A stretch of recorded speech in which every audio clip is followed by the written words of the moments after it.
Hello and welcome to all the men and women of the West. I'm Joe. Today's podcast is not a part of the 12 Great Men podcast, or really any other. This is just rather a Valentine's Day special, one that was not originally planned, and yet it feels fitting for this Valentine's Day. Most who recount the love story of this incredible couple, easily one of my favorites in the whole of Tolkien's legendarium, start with Tuor and his tale. I have noticed this trend, and yet this isn't quite right to my mind, as Idril is far older than her husband. So we'll start with her. Born a princess, she was a granddaughter of Fingolfin for her father Turgon, and thanks to her mother, whom she owed her golden hair, she was part Vanyar. Born in Aman, she spent her childhood there, before she was to cross the Helgaraxe with her parents. During the trip, though, tragically for her and her family, her mother, Elenwe, died when the ice broke beneath her feet. The tragedy left its mark upon father and daughter both, with the two deriving very different lessons from it, with Idril learning just how dangerous life could be, and that there could be no safety anywhere, and that one had to stay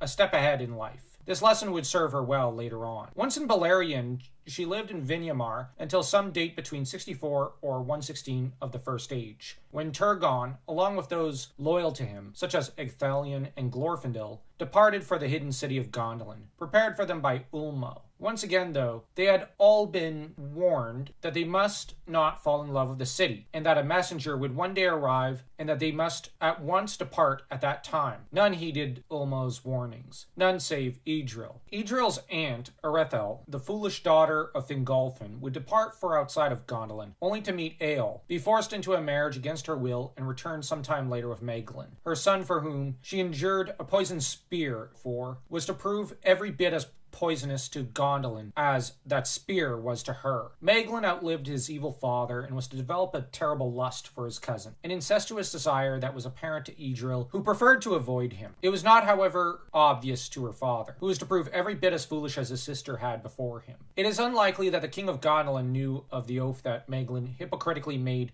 Hurin swear in their youth just before their departure from Gondolin, having been brought there when they were saved by the local eagles that guarded Gondolin's encircling mountains. Trusting Maeglin as one might one's own son, Turgon was to make him his deputy alongside Ecthelion and Glorfindel in the Battle of the Unnumbered Tears, where they were all to demonstrate incredible vigor and courage. Alas, though, Huor perished and Hurin was captured by the enemy, as both men were fighting in the rear guard to save Turgon.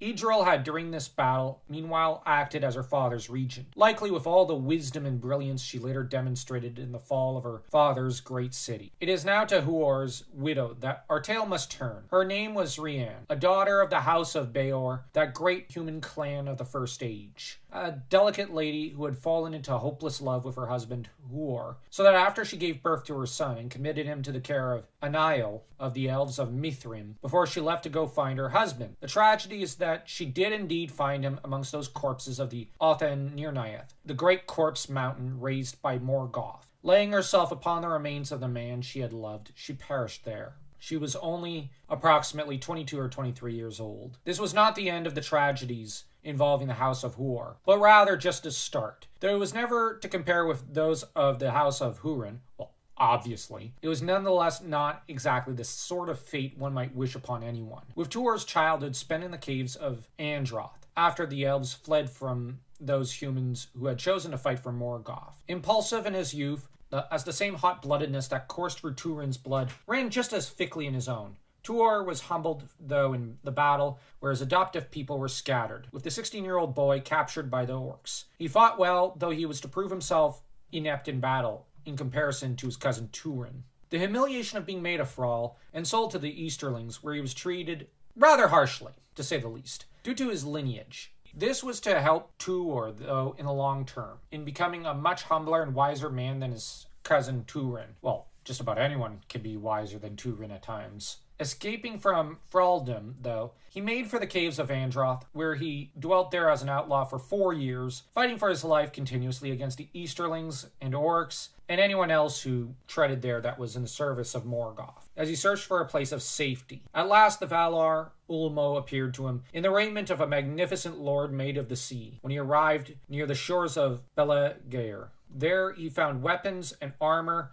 that had been left near the shore by Turgon centuries ago, on the advice of Ulmo. This being the only piece of advice that Ulmo ever gave him that he listened to. It was also near there that Tuor teamed up with the elven herald and hero Varanwe, who had been supposed to head west to Aman, only to be shipwrecked. It was Varanwe who acted as guide for Tuor, escorting him to the gates of Gondolin for the secret route to the Hidden Gate. Once in the city of Gondolin, though, as had happened to Eöl, Turgon laid down the decree that all who enter the hidden city are to never leave it, unless as a corpse. Where the Dark Elf had refused due to his ego, Tuor gladly accepted this decree, though he did pass on Ulmo's warnings. Being every bit the fool that Eöl was, Turgon naturally rejected the warnings of the Valar. Though blind to the evil that had taken root in his city, the heir of Fingolfin was not blind to the love that soon grew between Tuor and Idril. A love that was as much instant as it was built over time. They were gripped by love as stated from the first, but their love only grew with each moment. Idril, for her part, took to the human due to the goodness she saw in his eyes. The bond of friendship between him and Varanwe,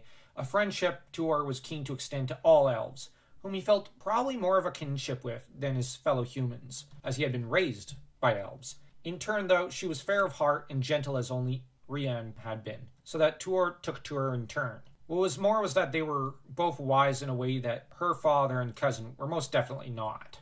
Turgon, though, agreed to Tuor's suit of marriage, due in no small part to the friendship he had had with Huor and his own fondness for the young man. Though the king's ego still remained an ever-present problem, as he refused to listen to warnings about Maeglin, but alas, Turgon, in his egotism, refused to do so. Tuor grew nonetheless happy as he married and fathered a son with Idril, who meanwhile, aware of her father's slew of poor decisions, decided to take matters into her own hands and have a secret path from the city, an exit stage left planned, with her husband and a select few servants told about. Tuor, for his part, trusted his wife completely. A great warrior, a tall wanderer who had seen more of Beleriand than even some elves. He was, however, one of those men whom in the tales by the great Prof is a great leader, and whom thusly knew when to lead and when to follow. Thus, he knew to follow his wife, not only in this endeavor, but also in not trusting her silken-tongued cousin. For this, and so much more, Tuor deserves the admiration and respect of us all, as he let his wife take charge, and she in turn deserves much the same for her own respect of her husband, including him in her secret plans. As the greatest of couples are those who do not treat one another as outsiders, but as partners in all efforts,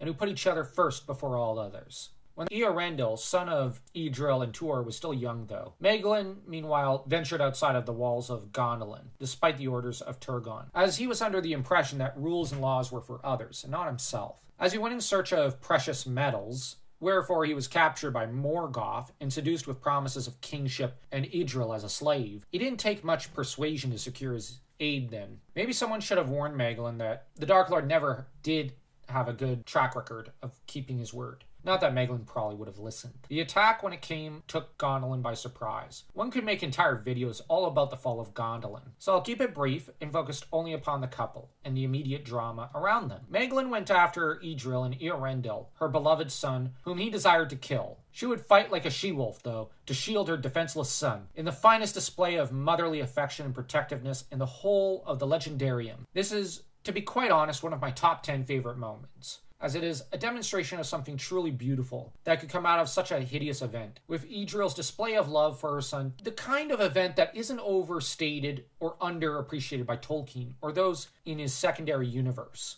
Just as things begin to take a bleak turn, though, Tuor would rush in upon the scene to rescue his wife and son, slaying Maeglin, who tumbled over the walls as his father had long ago, fulfilling Eöl's curse upon Maeglin. Axe in hand, Tuor would fight his way through the city with his household and many of his new adoptive people, fighting and flocking to his banner, in a desperate hope to escape the savagery of Morgoth. Escaping through a tunnel just as the city was in the midst of falling, Turgon, compounding his many poor decisions, would decide not to escape. He would stay in his highest tower, refusing to budge until it collapsed. That said, Turgon's fall was doubtlessly a personal tragedy for Tuor and Idril, who loved him a great deal. The survivors of Gondolin would be led to freedom by Tuor and Idril, with Glorfindel, it has to be noted, sacrificing himself in battle against a Balrog, in what is also probably the most impressive gymnastic feat in the whole of the Legendarium, sacrificing himself in a suicide mission to save his people and the grandson of his beloved king. Glorfindel, well, let's be honest, he's awesome. Sure, this is a video about Tuor and Idril, but we have to mention Glorfindel,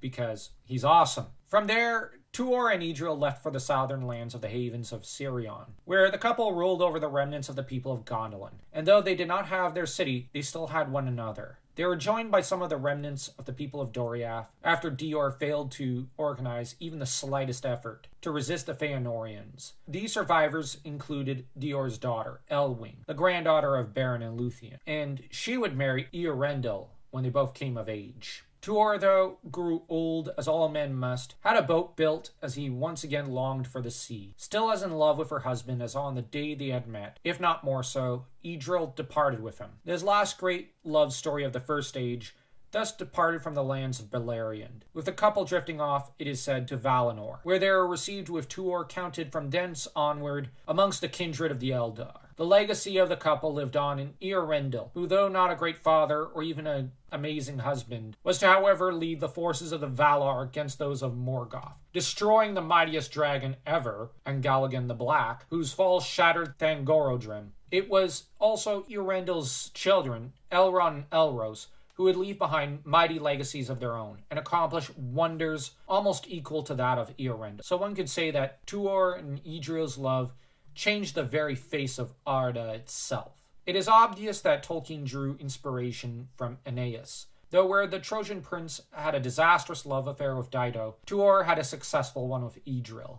The interesting thing about Tuor, he is obviously not the king or the warrior archetype, but the lover. A fascinating character due to being the greatest wanderer of Arda's history until that great descendant of his, Aragorn. Whereas Idril, one could compare her to Lavinia from the Aeneid, but if one were to compare her to another character in Tolkien's Legendarium, I can't help but be reminded of her grandfather, Fingolfin. So I guess it goes without saying that they are amongst my favorite characters. If you enjoyed this video, say so in the comments, and let me know what you think of this couple, and how they rank as far as your favorite couples and characters go from the Legendarium. And don't forget to like and smash that subscribe button, like you're Morgoth trying to smash Fingolfin with Grond.